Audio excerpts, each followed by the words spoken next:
Halo Kultivator Junior, selamat datang di dunia novel. Bab 6379, Tuan Pedang Perunggu. Setelah memberikan instruksi, Tianjian Qingyuan membawa Chu Feng kembali ke kabut. Dia ingin memenuhi janjinya dan melihat Tianjian Qingyuan dan Chu Feng menghilang dalam kabut. Semua orang di Istana Pedang Surgawi masih memiliki ekspresi yang rumit, terutama Tianjian Chanhua. Chanhua, selamat atas kebangkitan garis keturunanmu. Seorang wanita tua berjalan menuju Tianjian Chanhua. Itu adalah Tianjian Jiumeng. Tianjian Jiumeng adalah salah satu dari sedikit orang yang tahu bahwa Tianjian Chanhua ingin menjadi istri Chu Feng, tetapi ditolak oleh Chu Feng. Dia selalu khawatir kalau Tianjian Chanhua akan terpengaruh oleh Chu Feng, dan dengan demikian masa depannya. Kebangkitan garis keturunanku sebenarnya meminjam kekuatannya. Aku tidak tahu apakah itu hal yang baik atau buruk. Senior, bagaimana menurutmu? Tanya Tianjian Chanhua. Chanhua, kau meminjam kekuatan Master Qingyuan. Apa hubungannya dengan Chu Feng? Lagi pula, siapapun yang kau pinjam bantuannya, yang terpenting adalah kau mendapatkan manfaatnya. Jangan pedulikan prosesnya, hasil adalah kuncinya, kata Tianjian Jiumeng diam-diam. Aku tahu kamu khawatir. Jangan khawatir. Aku tidak serapuh itu. Aku tahu apa yang aku inginkan. Setelah mengatakan ini, Tianjian Chanhua berbalik dan pergi berbicara dengan kepala istana dari Istana Suci Tianjian, setenang seolah-olah tidak terjadi apa-apa. Tianjian Qingyuan sangat cepat dan segera membawa Chu Feng kembali ke padang rumput. Namun, pusaran yang dimasuki nenek Chu Feng tidak selalu ada. Butuh beberapa waktu untuk muncul. Tianjian Qingyuan hanya berdiri di sana, menatap kosong ke kejauhan. Tak seorang pun tahu apa yang sedang dipikirkannya. Senior, aku akan membantumu melihat menembus batu nisan itu, dan kau akan membantuku menemukan nenekku. Ini kesepakatan kita. Kenapa aku meminta bantuan mereka sekarang? Bukankah aku berutang budi padamu lagi? Aku tidak tahu kapan aku bisa mengembalikannya. Aku merasa sangat malu, kata Chu Feng sambil tersenyum. Karena kamu sudah sangat perhatian, rasanya menyenangkan bisa membiarkan mereka berutang budi padamu. Kamu tidak perlu melakukan apapun sebagai balasannya. Meskipun garis keturunan mereka tidak terlalu kuat, mereka masih dapat membantu Anda di dunia seni bela diri ini. Kuncinya adalah potensinya yang besar, kata Tianjian Qingyuan. Ini bahkan lebih memalukan. Chu Feng tersenyum lebih cerah.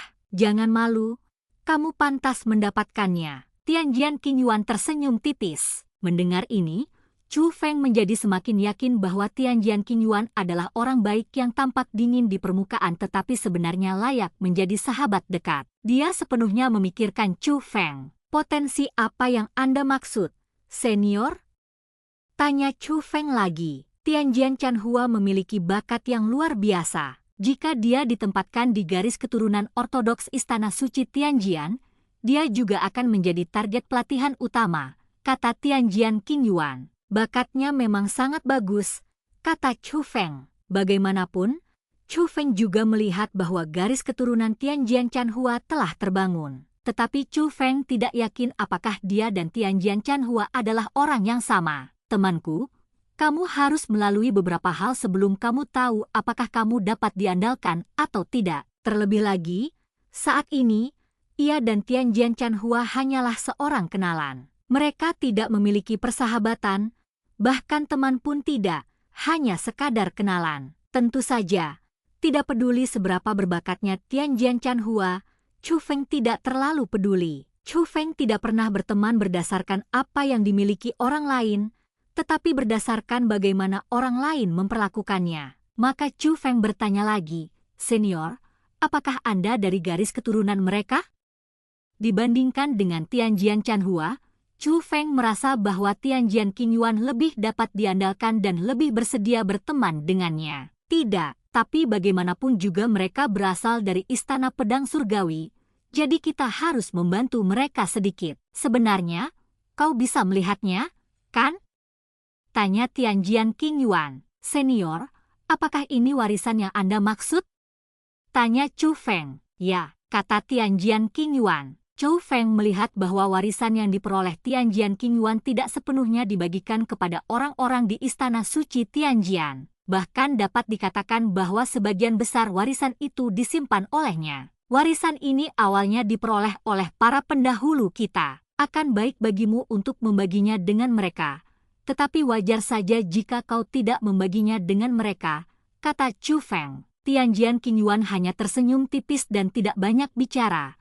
Namun senyuman itu sudah menunjukkan bahwa dia mengakui sudut pandang Chou Feng. Dapat dikatakan bahwa dia mengagumi pemikiran Chou Feng atau sanjungan Chou Feng tepat sasaran. Jadi, di dunia seni bela diri saat ini, apakah Istana Pedang Surgawi memiliki cabang lain? Senior, mungkinkah kamu berasal dari garis keturunan ortodoks itu?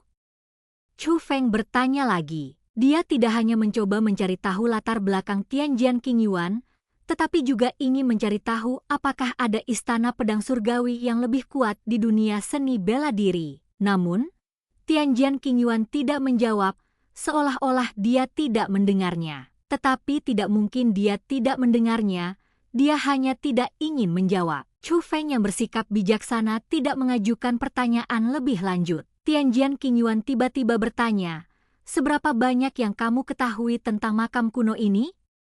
Aku hanya memperhatikan bahwa setiap makam memiliki rahasia tersembunyi, tapi aku belum memperhatikan yang lain, kata Chou Feng. Singkatnya, jangan terlalu dalam. Ada beberapa peluang yang bisa kau ambil, tetapi ada juga yang tidak bisa kau ambil.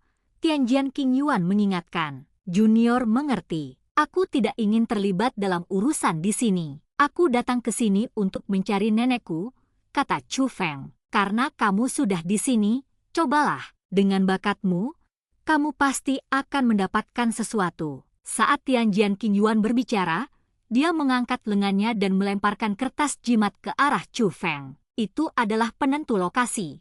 Chou Feng mengerti maksud Tianjian Qingyuan. Dia pasti ingin menemukan nenek Chou Feng agar dia bisa datang menemuinya. Selain itu, dia mengatakan bahwa Chou Feng bisa mencobanya di sini, yang berarti memberitahu Chou Feng bahwa dia tidak perlu menunggunya di sini. Chou Feng bisa melakukan apapun yang dia inginkan. Jadi Chou Feng juga menyingkirkan simbol pelacakan. Senior, apakah kamu melihat sesuatu? Tanya Chou Feng. Mata dingin Tianjian Qingyuan menunjukkan bahwa dia tidak sederhana. Dan karena dia telah menghancurkan formasi makam ini dan memperoleh warisan di sini, dia pasti memiliki wawasan dan pengalamannya sendiri. Mungkin dia bisa memberiku beberapa saran. Aku melihat hal yang sama denganmu. Aku juga tidak bisa melihat ke kedalaman tempat ini, kata Tianjian Qingyuan. Tidak lama kemudian, pusaran itu muncul kembali, dan Tianjian Qingyuan berdiri dan melangkah ke dalamnya. Namun kali ini, Tianjian Qingyuan memutar pergelangan tangannya dan sebuah pedang muncul di tangannya. Tianjian Qingyuan langsung menghilang ke pusaran tanpa mengucapkan selamat tinggal pada Chou Feng. Namun Chou Feng berdiri di sana, tampak terkejut. Chou Feng, pedang perunggu itu, kata Egi. Ya, itu pedang dari zaman dewa. Ternyata pedang itu diayunkan oleh senior ini, kata Chou Feng sambil tersenyum. Ketika zaman para dewa dimulai, semua orang di dunia berkumpul. Di zaman para dewa, sesosok monster muncul, berniat membunuh semua orang. Ada jutaan binatang iblis di alam dewa. Alam dewa surgawi merupakan legenda di dunia seni bela diri. Tetapi pada saat itu, begitu banyak kultivator alam dewa surgawi muncul. Semua orang merasa putus asa saat itu. Pada saat kritis itu, sebilah pedang perunggu muncul entah dari mana.